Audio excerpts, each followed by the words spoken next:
falta el pis de dalt. De fet, ara també podem, si volen posar tot el que són les pedres jueves que s'han trobat al municipi, i serà una cosa més per visitar. Tinc de fer un incís aquí que es va traslladar a l'oficina de turisme. Al principi ens feia una mica d'ànsia, però ara estem molt contents. Primera, que l'altre dia va venir el director general, va tenir l'oficina més maca, l'oficina de turisme més maca segurament de tot Catalunya. Jo crec que sí. És molt bonica i molt emblemàtica del que és.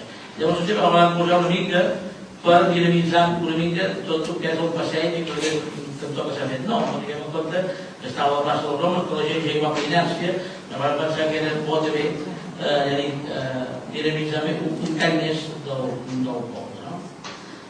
L'Ajuntament que també any a any l'Ajuntament hi va invertir perquè li interessa, perquè és el producte estrella de la cultura del centre històric.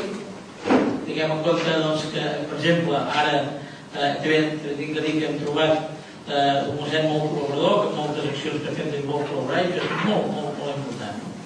Ara mateix, ben aviat, tindrà el llibre de l'Apocalipsis a través del senyor Rodríguez, que no sé si és per aquí, que ell ens ha fet el contacte, i és un llibre que és dissenyat pel pintor Dalí i per 4 artistes més, que és un llibre de 160 quilos, posat quasi a mitja Europa, i realment no solament a Catalunya, sinó al lloc d'Espanya s'ha fet, i nosaltres el tindrem aquest llibre del mes de juny al mes de setembre, tot l'estiu, perquè la gent pugui anar a visitar en la capella dels Balcons.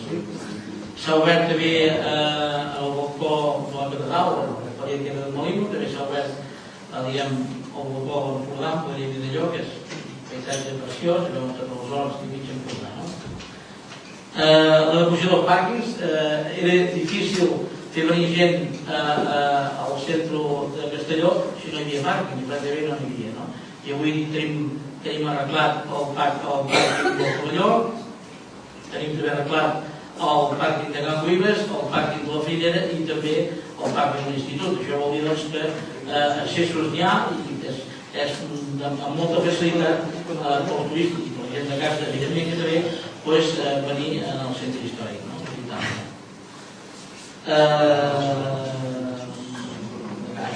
El Parc Col·lecció del Carregat, també dintre d'un dels pactes que s'ha fet dintre del Pla General el que hem aprovat, doncs també s'ha impactat que la Casa Gran també serà poder municipal.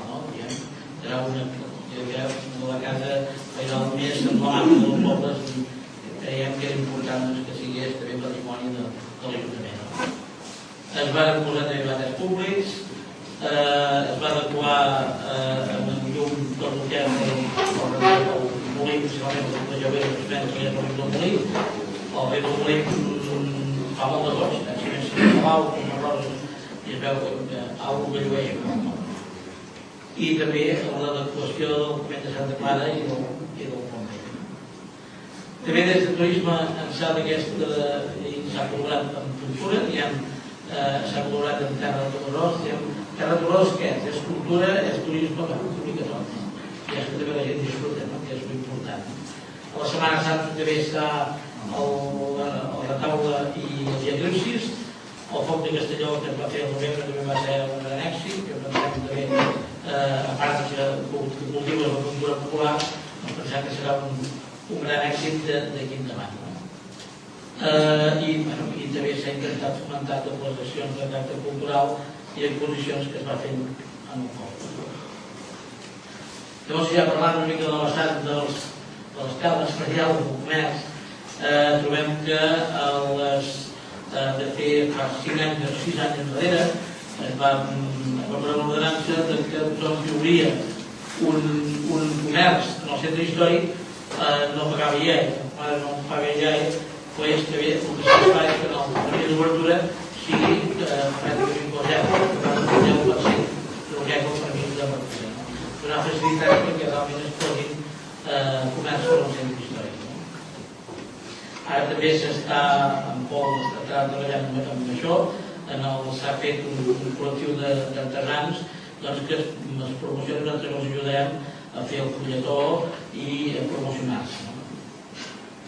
una cosa que crec que ha quedat molt bé, els 21 punts dels principals monuments del centre històric. Això al principi va ser una persona que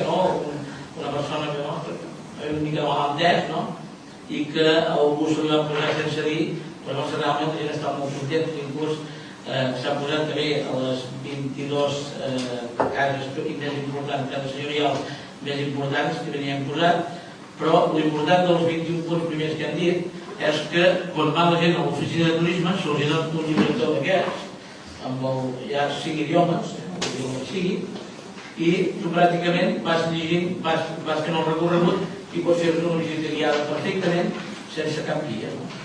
I, perquè clar, parlem de visites guiades, a vegades hi ha moments que no hi ha prou gent per fer les visites guiades.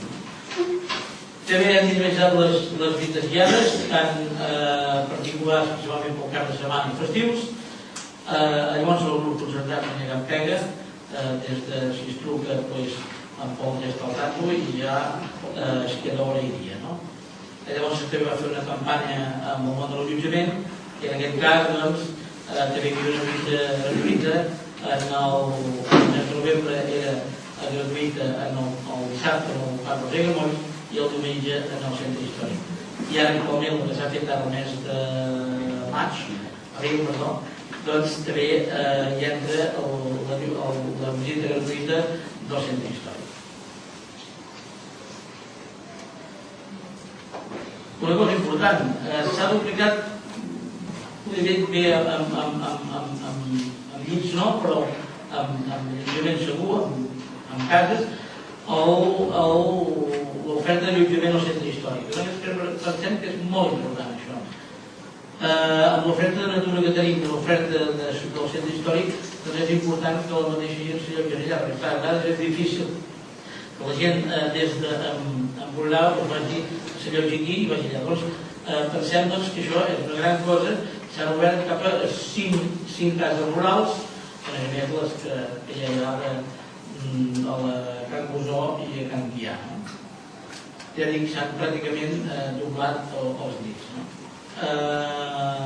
També està any a any, això ho podem comprovar amb les visites que es reben tant de visites guiades com de la gent que ve en l'oficina de turisme, pràcticament s'ha doblat els visitants i també s'ha augmentat notablement el que és l'oferta de restauració. Així ja estarem explicant una mica el que era la primera estrella, que és el centre històric, així de grans trets. I ara entrarem en què és el programa. El programa jo crec que una de les coses més importants que hi ha per fer en el futur, que ja s'està treballant amb allò, que va ser la setmana passada en l'últim ple, ja es va passar per ple que es pot començar a muntar l'empresa entre Port d'Empordà i l'Ajuntament. La crec que és importantíssim. Tinguem en compte que cal que els canals estiguin nets, que els canals tinguin seguretat, que els canals estiguin ben senyalitzats, que els canals estiguin ben il·luminats. Doncs tot això pensem que serà important amb la creació d'aquesta empresa. Seria una empresa mixta. I també el que tenim intenció que també d'aquesta empresa es crea un club nàutic. Nosaltres diguem un club nàutic, però realment el club nàutic no hi ha cap club nàutic. Seria interessant que aquest club nàutic estigués recollint tots els esports i totes les activitats que es fan de mar a casa nostra. Tinguem en compte que encara que puguem o no, som un poble una mica d'esquerra del mar, a fa 40 anys, només que hi és, doncs això falta temps i falta paciència per dinamitzar-ho. També es col·labora amb l'organització de la Fira del Vaixell d'Educació, tant per una gran guia de promoció, i també posant